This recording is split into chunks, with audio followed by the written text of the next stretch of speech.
Kan pertanyaan sebelum mulai ini, Ya, ada bayang-bayang kegagalan, misalnya apa yang dilakukan Ina masih? kalau kegagalan dalam usahanya, Iya. menurut saya tentu saya tidak jadi gila. Tidak, karena saya udah menyiapkan secara mentally, physically-nya udah oke dan udah benar-benar dengan kesiapan secara mental, terutama karena menurut saya kesehatan mental itu penting banget. Ya, karena saya itu sudah banyak banget berdiskusi dengan nasabah-nasabah yang benar notabene itu udah punya beberapa perusahaan, tapi ketika mereka dikasih Tuhan cobaan seperti itu tuh mereka tuh tidak down, karena mereka udah mikirin bagaimana ini nanti kesehatan mental saya gimana ini gitu, nanti apakah saya jadi gila, apakah saya jadi frustasi, seperti sama halnya kayak orang berpolitik misalkan gagal dengan biaya yang sudah sangat besar, tapi ketika itu mereka karena tidak punya kesiapan mental akhirnya mereka jadi gila. Kan stres kan akhirnya, karena kan mikirnya pertama terlalu punya ekspektasi berlebihan. Iya gitu. Sedangkan kita manusia biasa. Nah, kita punya ekspektasi boleh berlebihan, tapi itu hal yang tidak baik dan tidak disukai sama Tuhan. Ya kan? Jadi kalau kan tidak boleh hal-hal yang berlebihan begitu. Nah, kalau terlalu berlebihan kita mikir juga berlebihan, tapi kita tidak punya kapasitas untuk mengatur itu. Kan kita tidak punya kuasa. Yang punya kuasa besok atau lusa itu hanya Tuhan. Kita ya punya ini nih, waktu masih tanya kakak sekarang ini. Kita punya waktu sekarang ini. Jadi hal-hal yang sudah Mas Sita rencanakan itu ketika nanti tidak berjalan sesuai dengan apa yang Mas Sita harapkan, maka itu menurut Mas Sita itu kasih sayang dari Tuhan. Mungkin hal-hal yang bisa di situ tuh saya bisa belajar, atau enggak mungkin kurang maksimal seperti itu kan bisa saja, iya. Jadi sebenarnya itu saya jadikan sebagai pelajaran. Memang itu bagian dari ujian, tapi kalau ujian itu kan kita harus ridho dulu. Kita harus belajar ikhlas dulu untuk menerima. Iya, agar saya ridho. Nah, itu baru saya ketemu jalan keluarnya. Saya yakin semua cobaan itu pasti ada jalan keluarnya. Semua ujian itu Tuhan itu tidak akan mencoba umatnya di luar batas kemampuan. Jadi dia merasa kita mampu, makanya dia menguji kita. Tapi bagaimana ketika kita ikhlas untuk menerima ujian itu? Kamu ikhlas nggak nih? Apakah ikhlas dalam bentuk kenikmatan doang? Nah, ini kan bagian dari ujian cobaan itu kan harus ikhlas. Ini quotes-nya bagus sih. Quotes-nya bagus ini. Jadi bagi yang berusaha jangan jangan putus asa sebelum terjun ke dalam usaha. Betul, karena itu tetap ada sebab akibatnya, ada risiko-risikonya. Jadi intinya harus dipertimbangkan juga, ada konsep-konsepnya yang harus dipikirin, bagaimana nanti kemana nih jalannya, ini kemana nih gitu. Nah, kadang-kadang mikirnya itu kayaknya buntu, nggak bisa, kita nggak bisa memastikan. Oke, pasti kita sudah tahu nih di sana ada duri, ya kan? Ada lautan misalkan, kita bisa ada ombak-ombak lah begitu. Kan kita ini manusia yang punya kemampuan yang sudah Tuhan kasih. Kita tuh istimewa, ya nggak? Jadi kita tuh walaupun secara manusiawi kita punya kelebihan dan kekurangan, ya, tapi kita kan saling membutuhkan satu sama lain. Jadi sebaik-baik kita pasti kita membutuhkan orang lain juga, sepintar-pintarnya kita membutuhkan orang lain juga, itu saling melengkapi. Jadi hal-hal itu tuh menurut Mas Sita akan menjadi mudah ketika kita selalu berprasangka baik. Jadi tentu di depan sana tuh walaupun itu mau rintangan, mau gunung, mau hutan, mau apa, tetap aja mau tsunami harus maju. Iya, dengan niat yang baik, dengan keyakinan bahwa kita pasti bisa. Seperti itu sih.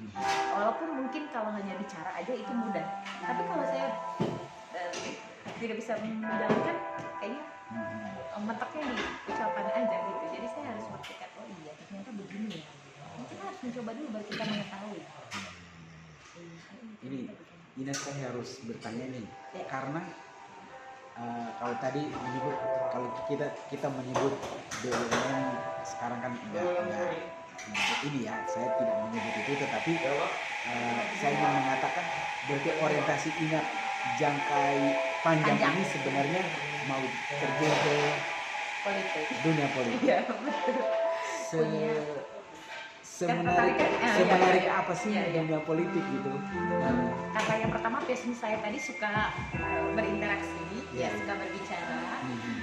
Bukan berarti itu menjadikan alasan untuk enggak ya. Cuma lebih ke bagaimana ketika saya melihat pejabat-pejabat kita yang dimana notabene-nya duduk di bangku cantik sana, tapi manfaatnya itu agak minus gitu, minus banget. Jadi kayak lebih melihat ke diri sendiri untuk bagian dari, ya bukan tidak semua ya, mohon maaf ya, tapi maksudnya lebih ke bagaimana kepentingan diri sendiri. Jadi yang tadinya itu agak sedikit heboh, oh iya nanti kalau sudah milih kita begini-begini, tapi kan tidak sesuai dengan apa yang dijanjikan. Sebagian besarnya begitu, karena lupa diri. Tapi itu bagian sifat manusia dan saya pahami itu dengan baik. Oke, jadi memang harus begitu. Dan kita masyarakat itu pada umumnya itu kan punya ekspektasi bahwa nanti ada kebaikan-kebaikan ya, mungkin mereka ingat bahwa kita udah milih mereka, akhirnya kita dibantu begini-begini, tapi kan belum tentu.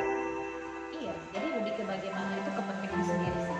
Keluarga saya juga banyak kok terjun ke dunia politik seperti itu, tapi akhirnya apa? Nah itu habis diri sendiri. Dan masih sendiri tuh mikir kayak iya ngapain ya?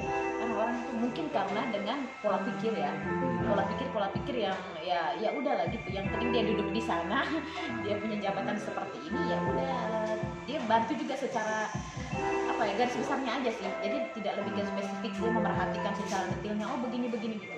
Sebenarnya kalau mau jadi kaya, siapa yang nggak mau jadi kaya? Iya enggak. Tapi manfaatnya apa? Nah itu ukurnya itu dari letak kebahagiaan itu. Makanya kebahagiaan itu tidak sering salah. Kebahagiaan itu bukan berarti menjamin bahwa apa yang kita punya tidak, kata siapa, tidak ada. Kebahagiaan itu sejauh rasa syukur. Jadi dengan tubuh yang sehat, bangun di pagi hari, itu aja menurut saya itu kebahagiaan yang tidak ternilai oleh apapun di dunia ini. Iya. Jadi Tuhan itu kasih kenikmatan itu kan dengan berbagai jenis kenikmatan. Ya kan? Jadi menurut saya kenikmatan yang paling tinggi di antara semua yang Tuhan kasih terhadap manusia adalah kesehatan. Ya, kan tidak bisa dibeli. Kalau sakit baru bisa. Oke.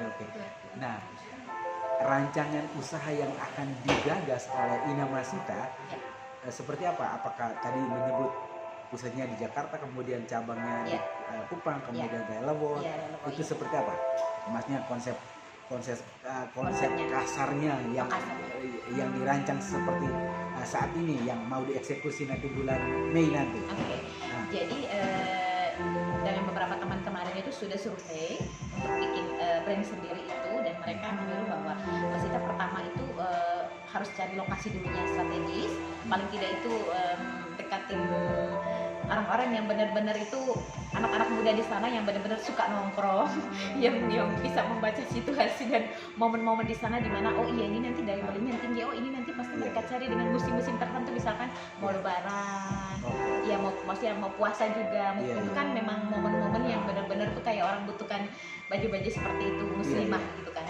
Cuma nanti itu dibikinnya itu kayak lebih ke untuk menariknya itu lebih nanti pertama itu kayak ada bonus-bonusnya dulu. Jadi kayak pertama itu pertama itu cari lokasi dulu, yang paling pertama adalah harus strategis, dan nanti kemungkinan nanti saya sendiri yang kesana survei sendiri.